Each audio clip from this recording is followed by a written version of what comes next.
again. Today's video will be addressing two major issues, and they are both a continuation of what I started already about monotheism and its impact on world politics and growth and many other things. I do believe that monotheism impacted many things. However, today I will discuss two topics related to my approach or my theory related to monotheism. The first one concerns the history, and the second one concerns afterlife and the invention or creation of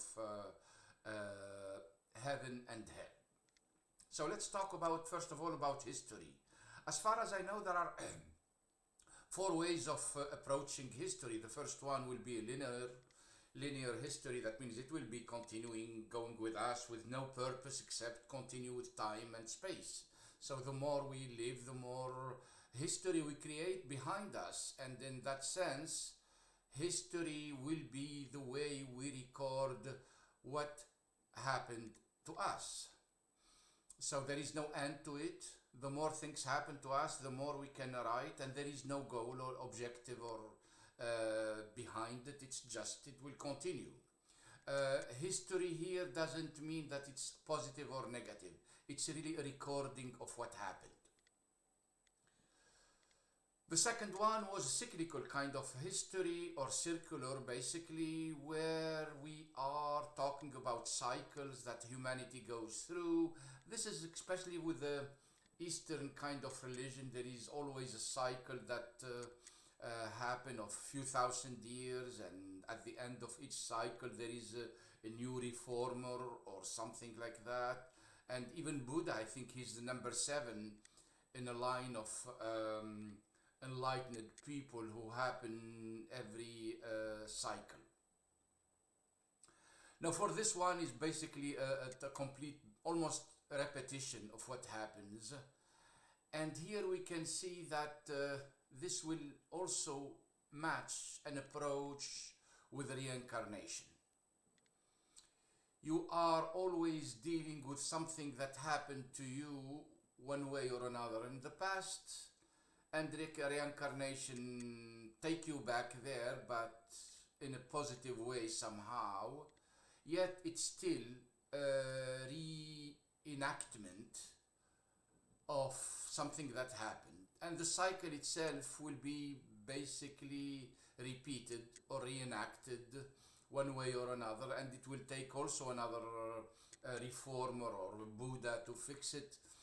And this one was kind of also present in almost all historical kind of reading, even if it's hidden somehow, it's there. Even in Islam, I will talk about it, we have a totally different approach to history, but still we do have, like with every century, there will be a reformer somehow that comes every century.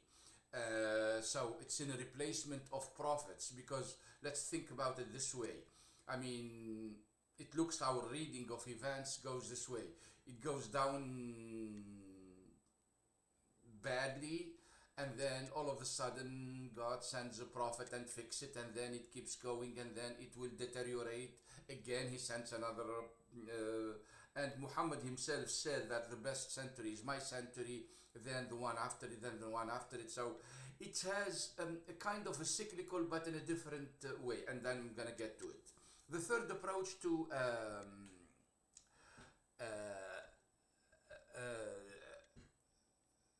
history is that it's a transition or a transitional history, and we need to really read and absorb well the Egyptian approach to history.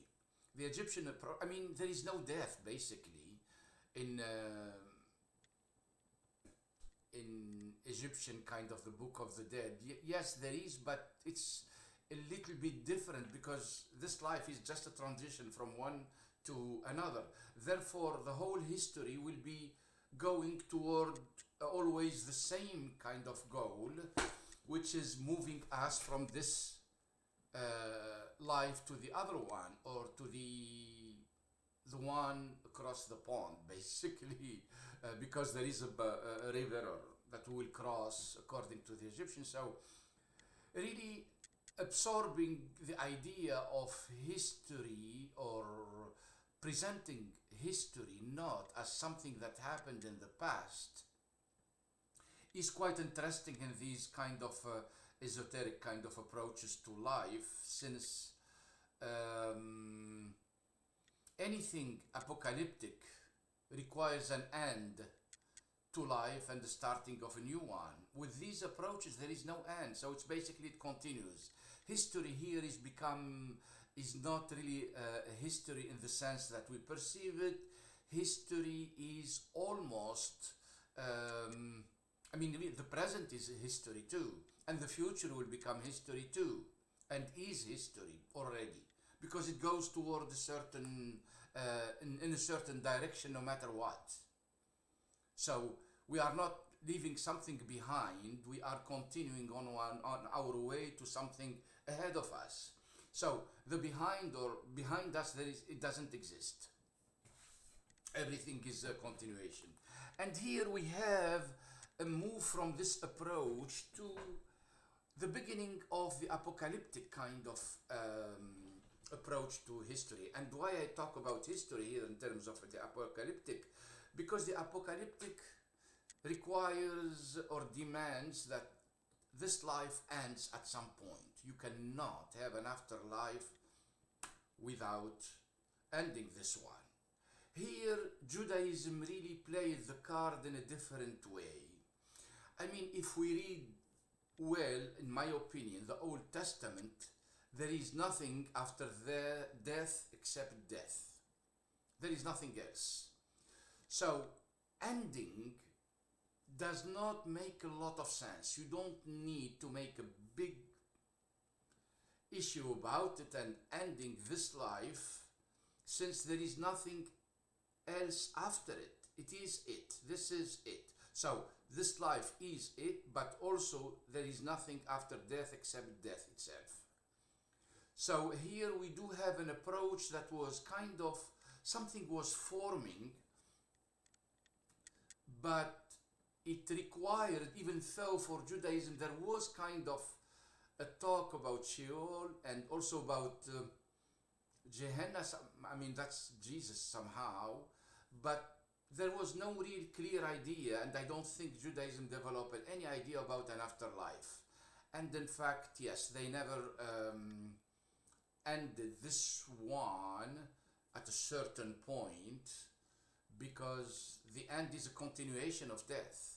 So there is no really a point where it stops, where this experience that we have down here stops. It's not that clear, since after death there is death, it continues to be death, then there is no point in talking about an end. It's not an end, it's a continuation. Death will become continuing, and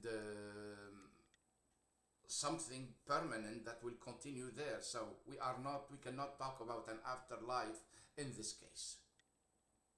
Now here we can probably approach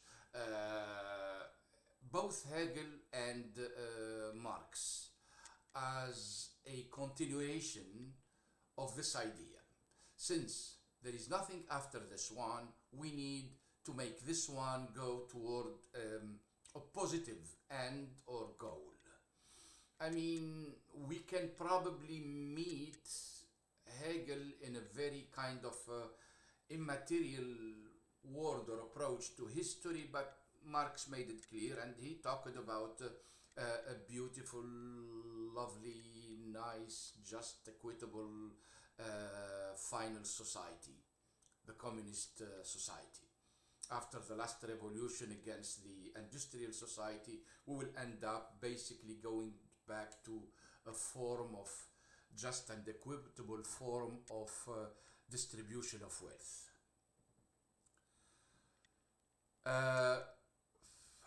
For this one, yes, definitely there is a clear approach to history that makes it or takes it to something positive.